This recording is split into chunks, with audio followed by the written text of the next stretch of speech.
Chairman তারিক রহমান এবং interim গভর্নমেন্টের chief adviser professor Mohammad ইউনুসের মধ্যে একটা সৌহার্দ্যপূর্ণ পরিবেশে মিটিং হয়। মিটিংটার ডিউরেশন ছিল প্রায় 1.5 ঘন্টা। মিটিংয়ের পরে একটা যৌথ বিবৃতি ওনারা দুইজন অ্যাপ্রুভ করেছেন, সেটা এখন রিড আউট করবেন আমাদের national security adviser doctor Khalilur Rahman. বিসমিল্লাহির রহমানির রহিম।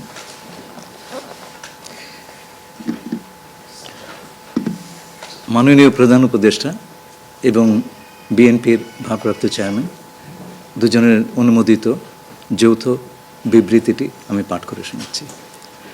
আজ বিএনপির ভারপ্রাপ্ত চেয়ারপারসন জনাব তারেক রহমান লন্ডনে সফররত প্রধান উপদেষ্টা প্রফেসর ডক্টর মোহাম্মদ ইউনুসের সাথে সাক্ষাৎ করেন। অত্যন্ত সৌহার্দ্যমূলক পরিবেশে তাদের বৈঠক অনুষ্ঠিত হয়।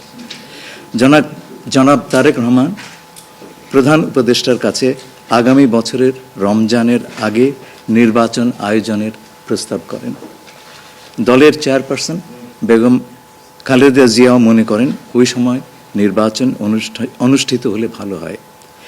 প্রধান উপদেষ্টা বলেন যে তিনি আগামী বছর এপ্রিলের প্রথমার্ধের মধ্যে নির্বাচন অনুষ্ঠানের ঘোষণা দিয়েছেন। সকল প্রস্তুতি সম্পন্ন করা গেলে 2026 সালের রমজান শুরু হওয়ার আগের সপ্তাহেও নির্বাচন আয়োজন করা যেতে পারে। সেক্ষেত্রে সেই সময়ের মধ্যে সংস্কার ও বিচারের বিষয়ে পর্যাপ্ত অগ্রগতি অর্জন করা প্রয়োজন হবে। জনাব তারেক রহমান প্রধান উপদেষ্টার এই অবস্থানকে স্বাগত জানান এবং দলের পক্ষ থেকে তাকে ধন্যবাদ জ্ঞাপন করেন। প্রধান উপদেষ্টাও জনাব তারেক রহমানকে ফলপ্রসূ আলোচনার জন্য ধন্যবাদ জানান। আপনাদের সবাইকে ধন্যবাদ। আমরা 7টা কোশ্চেন নিব। আপনারা কোশ্চেনগুলো করবেন হচ্ছে আমাদের national security adviser doctor Khalilur Rahman এবং বিএনপির স্ট্যান্ডিং কমিটির মেম্বার আমির খসরু মাহমুদ চৌধুরী। প্লিজ। আমার একটা প্রশ্ন, জুলাই সনদ নিয়ে কোনো কথা হয়েছে কি আজকের বৈঠকে? না, জুলাই সনদ নিয়ে তো অলরেডি আলোচনা চলছে দেশে, এবং এই ব্যাপারে আমাদের মধ্যে অলরেডি সিদ্ধান্ত আছে যে ঐক্যমতের ভিত্তিতে জুলাই সনদ হবে, এবং সংস্কারের ব্যাপারেও একই উত্তর আমাকে দিতে হয় যে ঐক্যমতের পরিপ্রেক্ষিতে আমরা সংস্কার এবং জুলাই সনদ দুটাই করব। সকলের ঐক্যমতের পরিপ্রেক্ষিতে সেটা সিদ্ধান্ত নেওয়া হবে, এবং এটা আমি নিশ্চিত এটা খুব কম সময়ের মধ্যে আমরা সেই সিদ্ধান্ত নিতে পারব।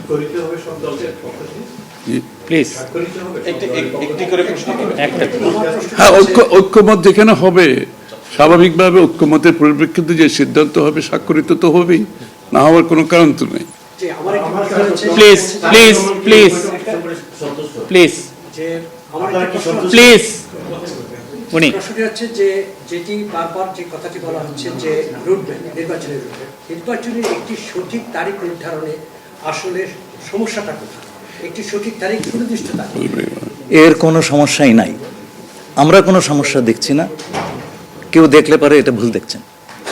নির্বাচনের সম্পর্কে আজকে যৌথ বিবৃতিতে আমরা বলে দিয়েছি দুপক্ষই, এবং নির্বাচন কমিশন আমরা আশা করব শীঘ্রই একটা তারিখ ঘোষণা করবে। নির্বাচনের কথা হচ্ছে দেশের রাজনৈতিক পরিবেশে অন্যান্য বিষয় নিয়ে কথা হচ্ছে, সব বিষয়ে আলোচনা তো হবে স্বাভাবিক। আমরা তো নতুন বাংলাদেশ গড়ার প্রত্যয় নিয়ে সামনের দিকে এগোচ্ছি। সবাই আমরা চাই দেশ গড়ার যে প্রত্যয় আমরা নিয়েছি, আমরা ঐক্যবদ্ধভাবে সেই কাজটা করব। শুধু নির্বাচনের আগে নয়, নির্বাচনের পরেও বাংলাদেশ গড়ার যে প্রত্যয় নিয়ে আমরা সবাই ঐক্যমত হয়েছি সেটা আমরা সামনের দিকে এগিয়ে নিয়ে যাব।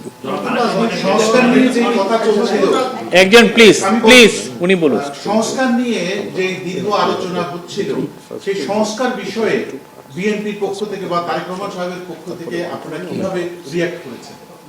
যে আবার স্যার আমি শুনি, যে সংস্কার নিয়ে যে বর্তমান সরকারের যে একটা বিশাল রূপরেখা তৈরি হয়েছে, একটা বিশাল তালিকা, সেই তালিকা নিশ্চয়ই আজকে আপনাদের সামনে উপস্থাপন করা হয়েছে। যে সংস্কার বিষয়ে আপনাদের মতামত কি? বিএনপি কিভাবে সেটাকে? না না, এটা তো পরিষ্কার। এটা এখানে না বোঝার কোনো কারণ নাই। বিষয়টা হচ্ছে সংস্কার।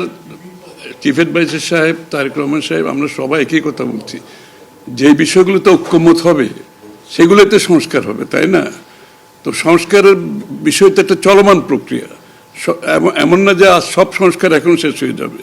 এটা নির্বাচনের আগেও কিছু সংস্কার হবে যেখানে ঐক্যমত হবে, আর নির্বাচনের পরেও সংস্কার অব্যাহত থাকবে। কারণ আমরা যেই দেশ গড়ার প্রত্যয় নিয়েছি, সংস্কারের প্রয়োজনীয়তা সবাই অনুভব করছে এখানে। সুতরাং আগে পরে সংস্কার চলতে থাকবে। Please please please please.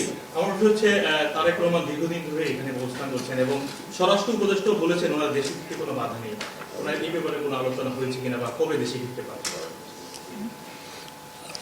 এই ব্যাপারে আলোচনার কোনো প্রয়োজনীয়তা আছে বলে আমরা মনে করি না। তারেক রহমান সাহেব যখনই ইচ্ছা উনি দেশে ফিরে যেতে পারবেন, সুতরাং এটা সিদ্ধান্ত উনি নেবেন সময় মতো।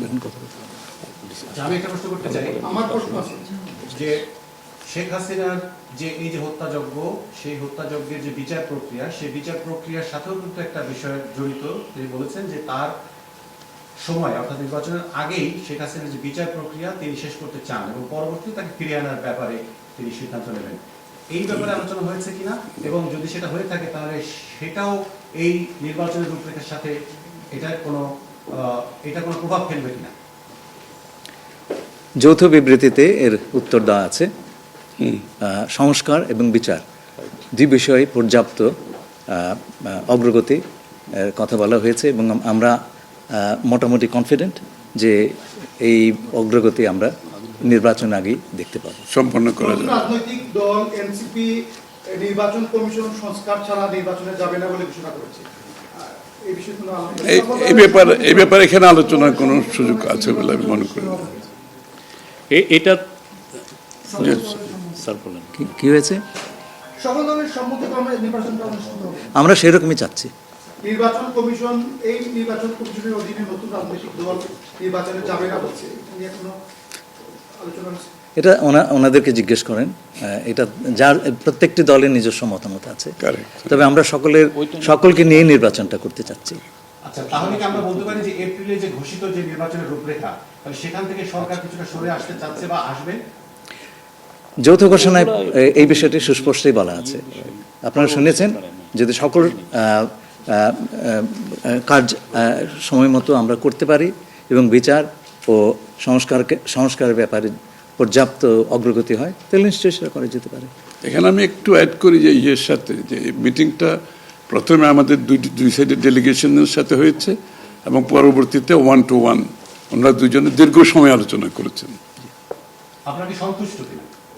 নিশ্চয়ই সন্তুষ্ট, নিশ্চয়ই সন্তুষ্ট। শুধু আমরা তো বলছি নির্বাচনের আগে নয়, নির্বাচনের পরেও দেশ গড়ার ক্ষেত্রে আমরা সবাই একসাথে কাজ করতে হবে, নতুন বাংলাদেশ করতে হবে। আর সন্তুষ্ট না হলে তো যৌথ ঘোষণায় আসবার কথা নয়।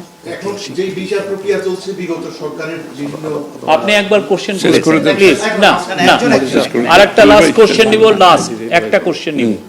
জি, জাতীয় ঐক্যমত্যের সরকার গঠনের বিষয়ে কোনো আলোচনা হয়েছে কি? না, এটা তো নির্বাচন পরবর্তী সিদ্ধান্ত, যারা নির্বাচিত হবে তাদের সিদ্ধান্ত। সুতরাং এখানে তো আলোচনা হওয়ার কিছু নাই।